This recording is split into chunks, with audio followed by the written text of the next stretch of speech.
साथियों, आज हम बात करेंगे एक होम मेकर की आत्मकथा के बारे में।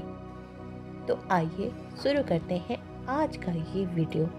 आजकल सोशल मीडिया पर जगह जगह हम होम मेकर के बारे में इतना कुछ सुनते आ रहे हैं कि कभी कभी यही कंफ्यूज़न हमें इस बात पर भी सोचने पर मजबूर कर देता है कि क्या भविष्य में ऐसी कंडीशन भी आएगी जब एक नारी इतना डर जाएगी कि वो होम मेकर के नाम से भी कांपने लगेगी।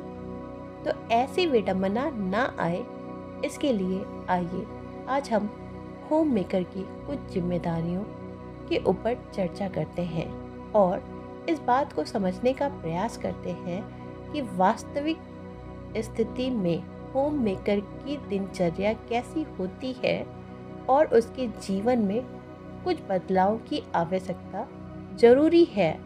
फैमिली को भी इस बात का ख्याल रखना होगा कि होम मेकर के भी अपनी कुछ ख्वाहिशें हैं, अपने कुछ सपने हैं। उसे भी अपने सपने पूरा करने का उतना ही अधिकार है जितना कि उसे अपनी फैमिली की प्रायोरिटीज़ को समझने का, अपनी फैमिली को आगे बढ़ाने का।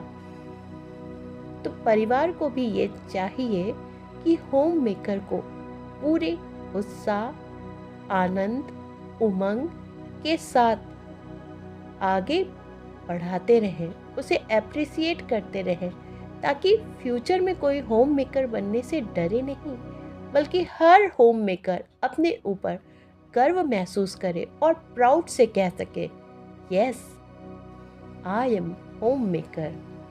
तो आइए आज चर्चा करते हैं होम मेकर के बारे में।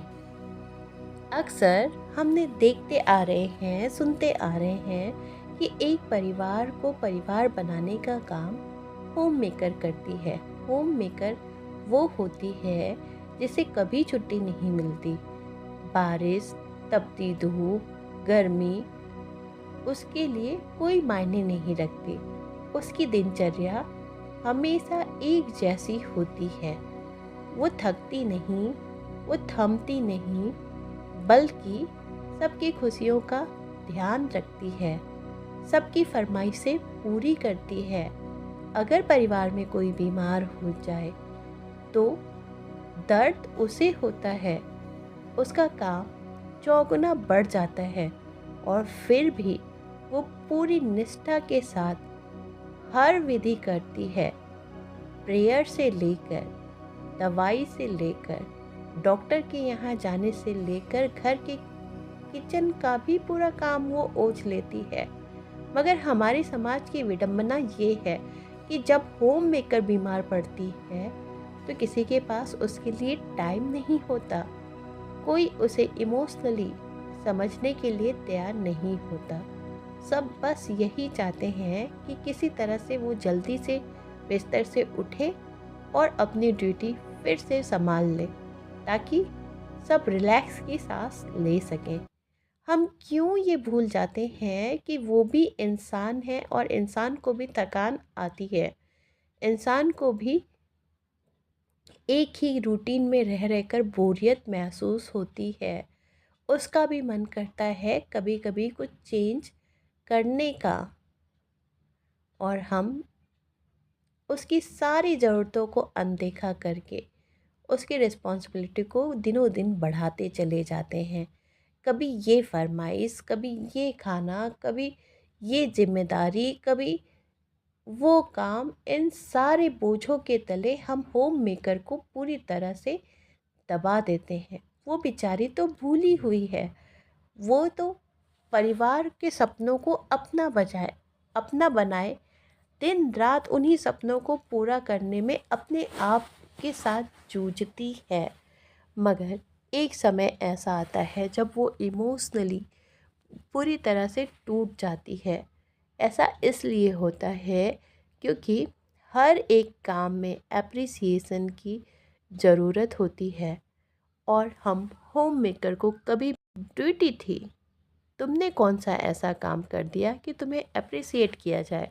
और यही रीज़न है कि फिर वो अपने रूटीन से थक जाती है, थमना चाहती है। मगर हमारे समाज की सबसे बड़ी विडंबना ये है कि जब वो थकना चाहती है, थमना चाहती है, तो हम ज़बरदस्ती वो सारी रिस्पॉन्सिबिलिटी उस पर थोपे रहते हैं। उसे बजाय इसके कि एंजाइटी डिप्रेशन से निकाला जाए, इमोशनली उसे स्ट्रॉन्ग बनाया जाए, हम उसे बेसहारा छोड़ देते हैं अपने एंजाइटी और डिप्रेशन से जूझने के लिए। और यहीं सबसे बड़ा वीक पॉइंट आता है फैमिली का। जब वो अपने ही परिवार की नींव को अपने ही हाथों कमज़ोर करता है। वक्त रहते इस समस्या का समाधान बहुत ज़रूरी है।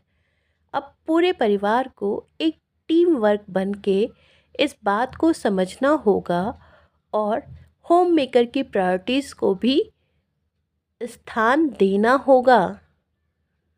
सभी को उसकी केयर करनी होगी, तब एक परिवार खुशहाल परिवार बन पाएगा और फैमिली की ग्रोथ और डेवलपमेंट के साथ साथ होम मेकर भी ग्रोथ और डेवलपमेंट कर पाएगी।